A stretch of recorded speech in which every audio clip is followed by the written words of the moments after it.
This is Carl at National RV Detroit. I'm going to walk you through this 2022 Sunset Trail, model number 242BH for bunkhouse. Okay, so we'll just look at it, the trailer, and go over it a bit here. So you can see you have power stabilizers on this trailer. So the rear has one switch, controls both rear, right? And then up front, the front switch controls both front. Okay. Now it has a crank with it. If you ever get yourself into trouble, you could actually crank them manually if you have to. So you look at this crank right here. It's got a cylinder with a slot cut in it. Okay. So if you come back here on the off-door side of the trailer and you look at the other side of the stabilizers, you can see there's a shaft with a pin through it right there. Right? So that crank will fit right on there, and you can actually crank them manually if you need to get yourself out of trouble. So that's a good feature to have. Also, it comes with another crank, the smaller one right here. You can see right there. That one goes on the power tongue jack in case you have issues. So the power tongue jack, obviously you have up and down and hitch light and that sort of thing. But for whatever reason it fails on you, you can pull this rubber plug out off the top, put that crank on there and crank it manually to get yourself hitched and unhitched in an emergency. So two ways you can get yourself out of trouble. Okay, so let's see what we have here. We have an outside kitchen. Now I want you to look. This is a quick connect to the LP system. That's a quick connect female. I'll just pull this out so you can see it. I mean, I'm not going to show you from behind, but this is the male side of it. It connects to the back of this griddle here. So, let's see if I can get it out here so I can show you. Before you can use this griddle right here, you have to plug this in to the quick connect right there. So keep that in mind. That's how you get gas to the griddle. So you have to plug that in. Now you also have a small refrigerator. Okay. Power awning with LED strip. You got outside speakers here. This is signal out and power in case you want to put a TV outside. That's of course your vent for your furnace. Okay. You're also getting a let me get some light in here so we can see a hitch. It's a Husky centerline weight distribution hitch with built-in sway control. It's a really good hitch. We'll show you how that operates when you pick up your trailer, but it's an excellent weight distribution hitch, and like I said, it's got built-in sway control, which is really good feature. So, okay, power tongue jack we talked about. You have two LP tanks with an automatic changeover regulator, deep cycle marine battery right here, and then of course this is the kill switch for the battery, so you can actually shut the battery off if you choose to. Okay, so that's you do it right there. Okay, this is your dump hose. This is a reducer to reduce your power cord down to a 20 amp plug if you need to. He's got this open because I guess he's showing us that this is where the antifreeze is drawn in here. Yes. So you can see there's the hose that you draw it in from. There's a valve in there, just so you know that's where you draw the antifreeze in when you're winterizing. This trailer is winterized right now. So, okay. So the most common way to get water to the trailer is the city water hookup right there. If you don't have city water where you're camping, you can pre-fill the fresh water tank right here, and then use the onboard pump to pump the water out of the tank. I'll show you where the switch for the pump is when we get inside. We'll go over that, but basically with pumping water from the tank, all the plumbing will work as though you have city water. You'll just be pumping it, like I said, with a electric pump. It says right here your quick drain. That's for the fresh water tank. I don't know if you can see it very well here. I'll try and get a picture of it. Anyway, it's a white gate valve, and it dumps really quick. Okay. Now this other one is their black tank flush. So you can see you can put a hose right on there. So after you dump your black tank, which is toilet water and waste of course, you put the hose at the dump station right on there, turn it on, and it'll spray out the inside of your tank, flush it good, clean off the sensors, that sort of thing, so you get a good accurate reading. Just remember, like it says on this sticker, always leave the valve open, the dump valve open, when you before you turn the water on, because you don't want to build up too much pressure. Plus here we have a slide room right here. This is your 30 amp 30-foot power cord. I showed you how we have a reducer for it. Your dump valves here, black and gray. Low point drains right there. Okay. You have a ladder, which is great because the manufacturer states you should inspect the roof every 60 days or so. So you want someone to go up there as part of general maintenance. Look around, make sure there's no cracking or separation where the sealant is, so water could get through. Make sure there's no damage to the roofing material or roofing attachments by, let's say, low branches or road debris. Just give it a good inspection to protect your investment. You just stay ahead of things that way. Odds are you won't have to do anything for years up there, but you just want to make sure, so that's why you inspect, okay? That housing tells us this is pre-wired for a backup camera, so it takes a Furrion camera. We do sell them here, you can get them elsewhere. Just make sure that you get the one that fits in that housing. It's a Furrion, okay? Alrighty, so this is your water heater.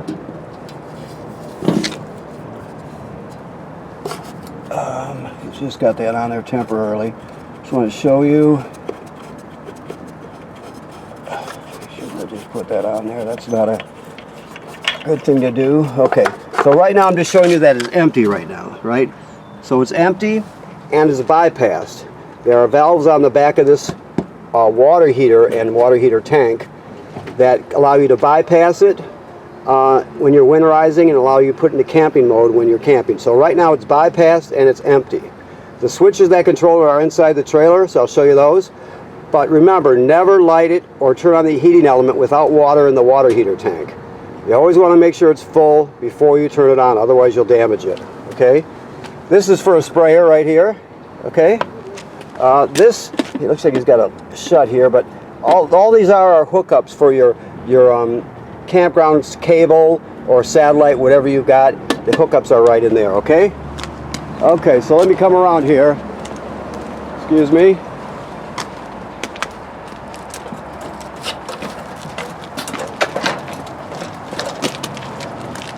Okay, so they just put the slide out.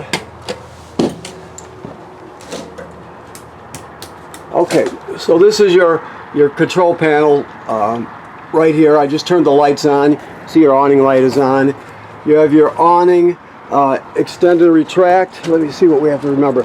On this one, you remember the door has to be perpendicular, right? Because you don't want the front awning arm to hit the door. So you have it perpendicular when you're putting it in and out. And then you can extend it just like that. In and out. Very simple.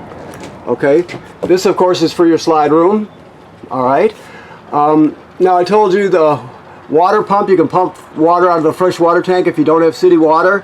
You do that right there. You also use that water pump to winterize the trailer. Turn your gas heater, turn your water heater on gas there, and that's a fault light up there. On electric right here, never turn these on unless you're sure there's water in the water heater tank, like I said. And these are tank heaters here, so your holding tanks, your freshwater tank, your gray tank, your black tank, all have heating pads on them. So you turn that on and it'll warm them up so they don't freeze, and it extends your camping season, okay? Your battery is charged, freshwater tank is empty, black 1 is empty, there's no black 2, so you disregard that, and gray, they're all gray. They graduate up in 1/3 increments, so once you get past 2/3, you got to start thinking about dumping the gray and black tank when you get past 2/3, okay? Alrighty. This is, in this packet here are your, is all your literature here. You have 2 sink covers right here. One's this one and then this one here. These are your keys, of course, okay? Alright, so let me see here. Let me come around this way.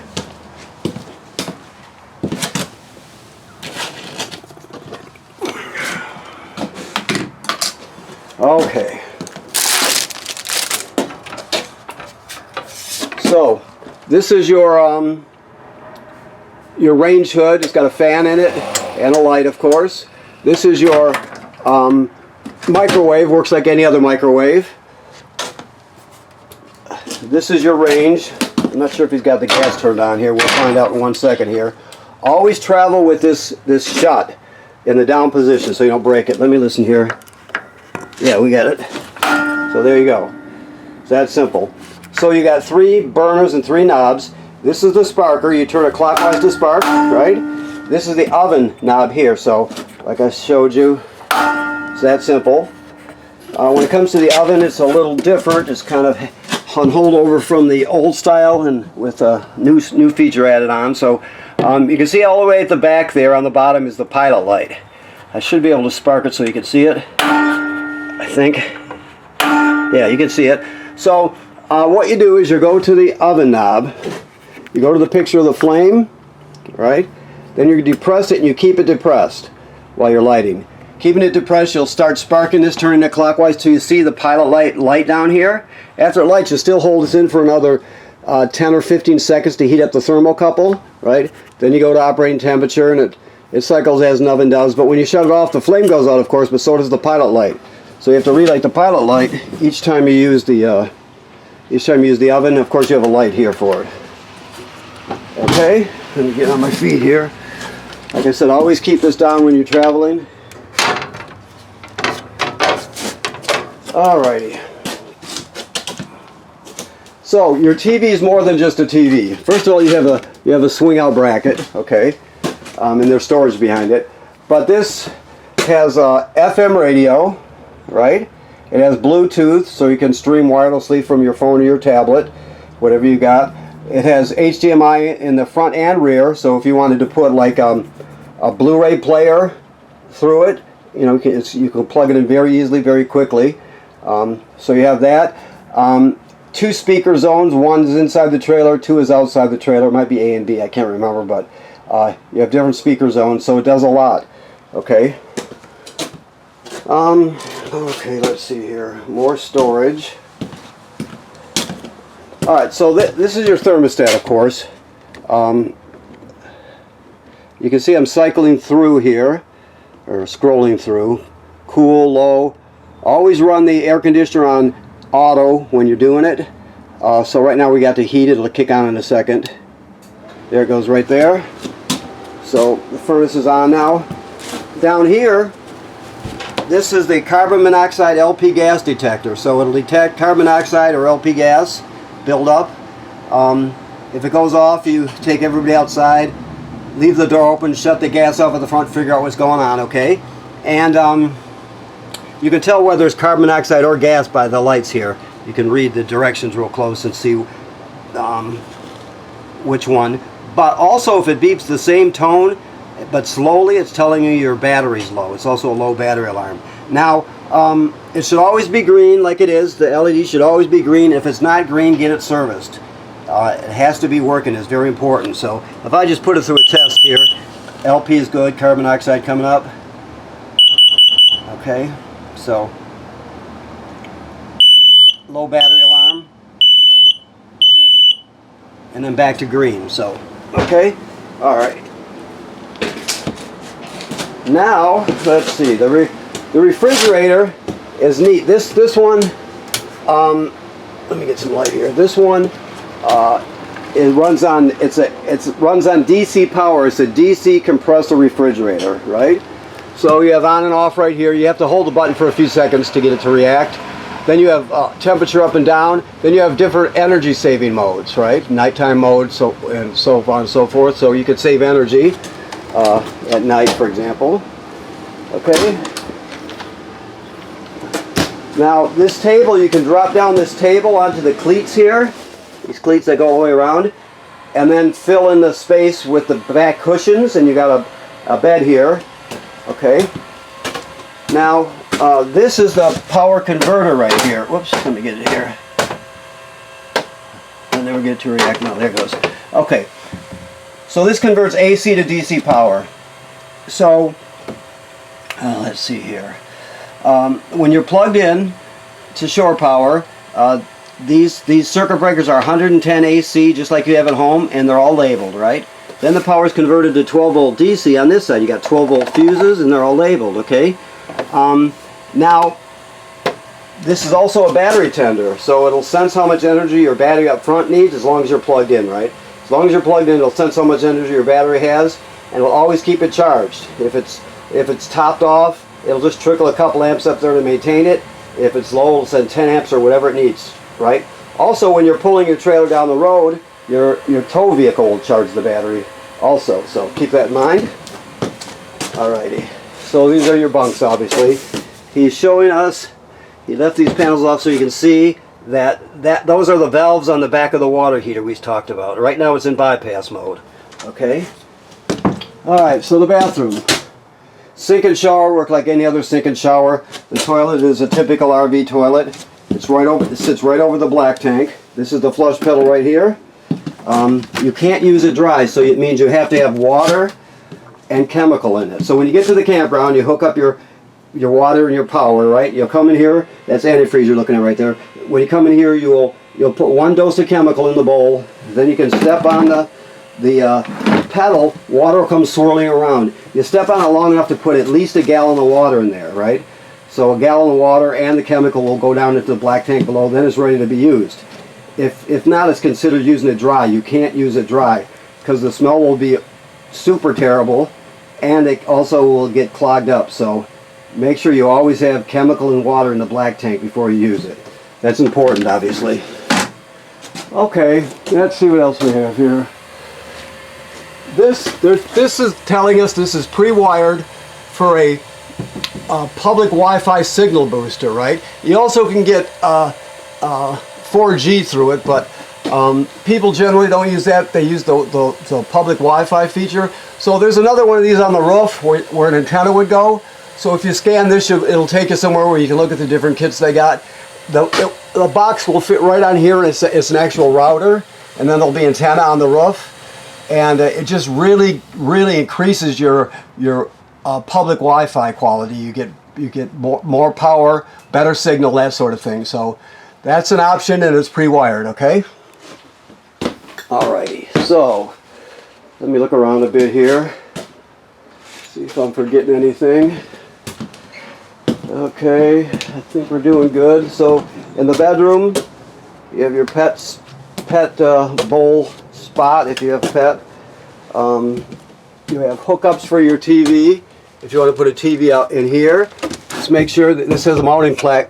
Get the bracket that swings out this way. Let me do it this way. It swings out this way towards the bed so you can see it when you're laying down. This is an emergency escape window. It works like this. You push it all the way through. Then you grab a hold of the screen, this red tab here, and pull the screen right out, and you can escape during an emergency. Also, this comes up if you want, and there's storage underneath the bed there. Okay? Alright, so let me look around once more, see if I forgot anything. I think we've got it. Okay, yes. Okay, alright, I want to thank you for purchasing your trailer here at National RV Detroit. Please remember what I said about inspecting the roof. That should be part of your regular maintenance. People, generally speaking, do not inspect the roof enough. If you keep after it, no matter what happens, it'll always be bone dry in this trailer and in the building materials. You just have to inspect it. That's a normal part. It's not this trailer, it's every trailer ever built. So that's something you have to keep up with. And right now, like I said, it's been winterized. So the water's been purged from the system and replaced with antifreeze. And the water heater is bypassed and empty right now. Never run the water heater unless you have water in the water heater tank. Okay? Thank you.